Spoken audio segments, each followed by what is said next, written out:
Mais que palavras, é preciso uma verdadeira prova de amor. Porque o amanhã de seu filho depende de você. Programa de Prevenção de Deficiências.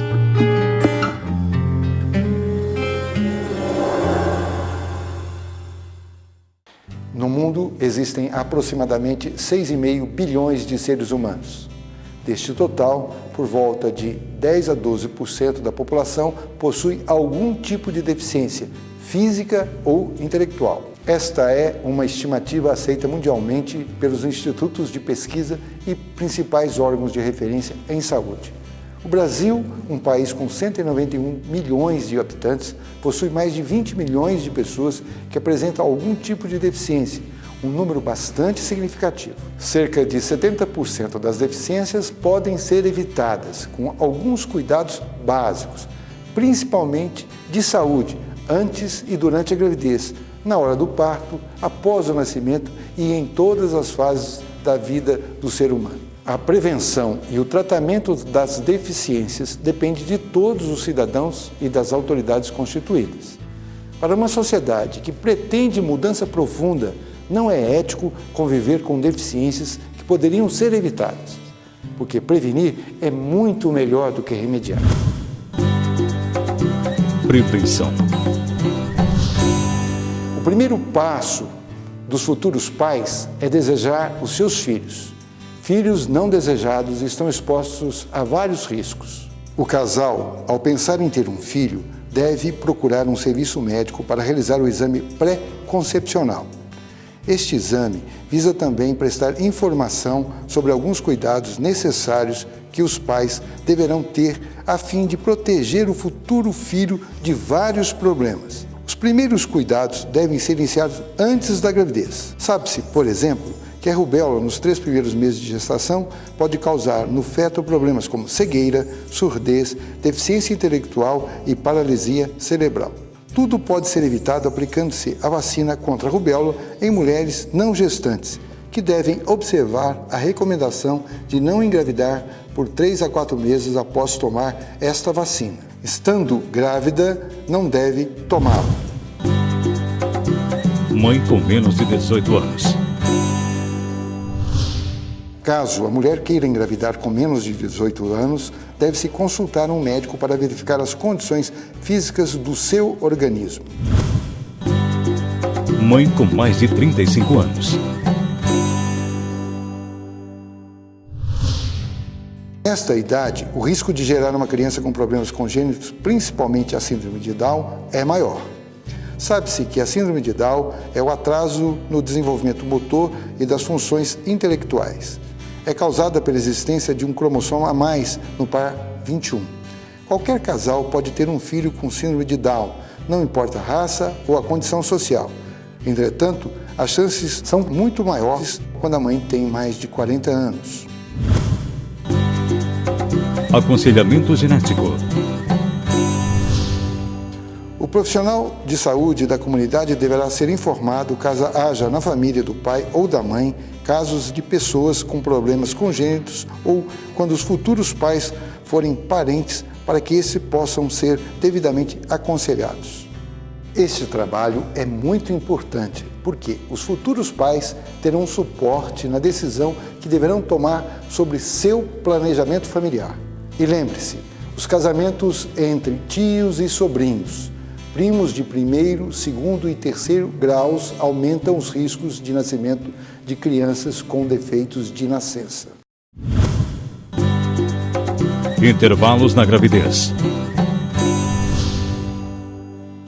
É aconselhável a mulher dar um intervalo de pelo menos 2 anos entre uma gravidez e outra. Doenças infecciosas. Prevenir doenças infecciosas e sexualmente transmissíveis são cuidados que os pais devem ter para garantir ao futuro filho uma vida saudável. Marido e mulher deverão fazer todos os exames recomendados pelos profissionais de saúde. Esses exames são fundamentais para detectar doenças e situações de risco antes da gravidez. Assim, por exemplo, podemos saber se somos ou não portadores de toxoplasmose. A toxoplasmose é uma doença infecciosa adquirida por contato com gatos, aves e outros animais, ou ingestão de carne crua ou mal passada de animal contaminado. A doença pode ser transmitida ao feto pela placenta, podendo assim nascer uma criança com hidrocefalia, surdez, cegueira e deficiência intelectual. A mãe gestante que possui infecção deve ser tratada sob orientação médica. Também são causas de problemas sérios antes da gravidez para mãe e filho: obesidade, hipertensão arterial ou pressão alta, anemia e diabetes. Através de exames de sangue, podemos identificar se somos portadores ou não de sífilis, que é uma doença sexualmente transmissível. O bebê pode ser contaminado através da circulação da placenta ou na sua passagem pelo canal obstétrico durante o parto. A sífilis pode prejudicar o desenvolvimento físico e intelectual do bebê. A mãe com sífilis que se submeter ao tratamento adequado poderá dar à luz a uma criança normal. Antes e durante a gestação, existe a necessidade de se fazer exame para verificar o tipo de sangue. Para a mãe com RH negativo e pai positivo, cujo filho tem RH positivo, ou seja, que tem sangue diferente da mãe, pode ocorrer o que se chama de incompatibilidade sanguínea.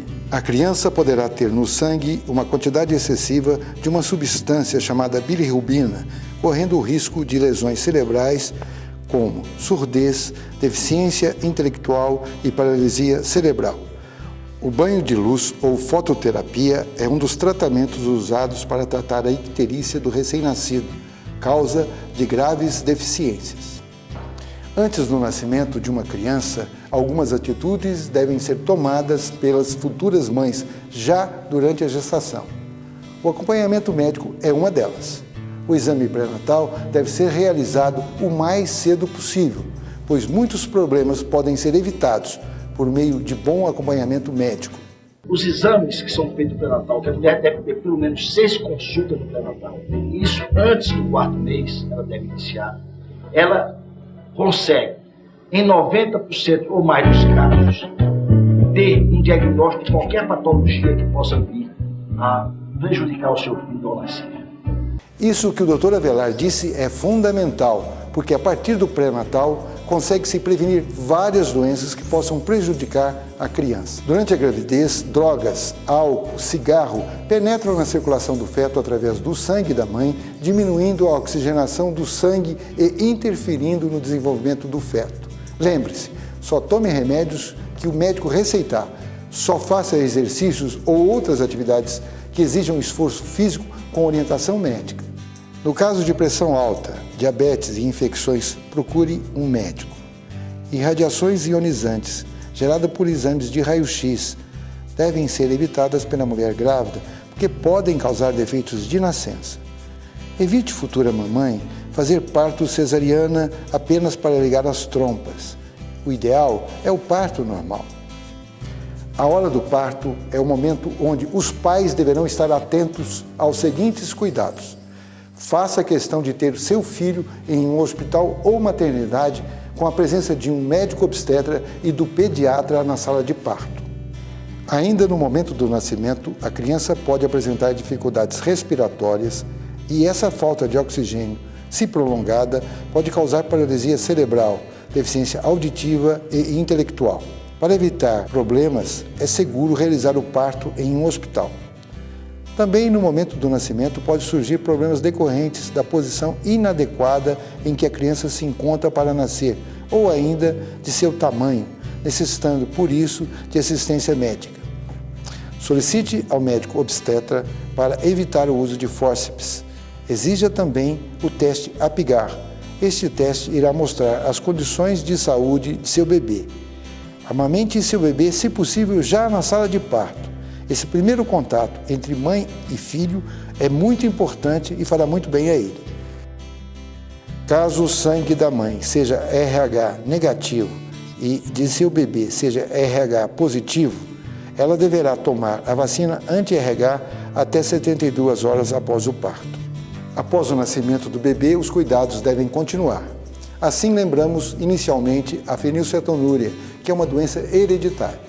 A criança, ao nascer, parece normal. Os sintomas e as enfermidades surgem por volta dos 6 a 8 meses de vida, causando deficiência intelectual. A identificação da fenilcetonúria pelo teste do pezinho nos primeiros dias é muito importante. Utiliza-se o teste do pezinho, que consiste do exame de sangue retirado do pé do recém-nascido. A partir da constatação do problema, a criança poderá receber tratamento adequado. Também é possível verificar se a criança é portadora de hipotireoidismo congênito, hemoglobinopatias e fibrose cística. A criança deve ser tratada sob rigoroso controle médico para que tenha uma vida normal. As infecções após o nascimento também podem causar deficiências, sendo que muitas delas podem ser evitadas através do uso de vacina. A poliomielite ou paralisia infantil é resultado de uma infecção grave provocada por um vírus, que ataca a inervação motora. Evita-se a paralisia infantil através da vacina Sabin, que é dada em forma de gotas colocada na boca da criança.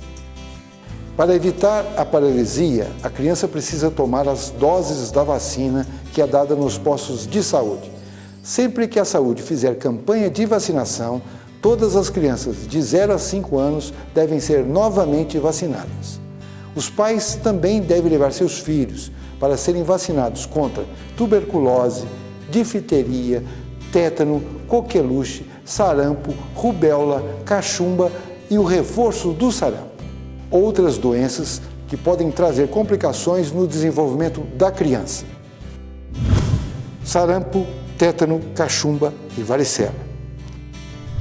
Em alguns casos, principalmente com crianças desnutridas, o resultado dessas doenças são complicações como cegueira, surdez e deficiência intelectual.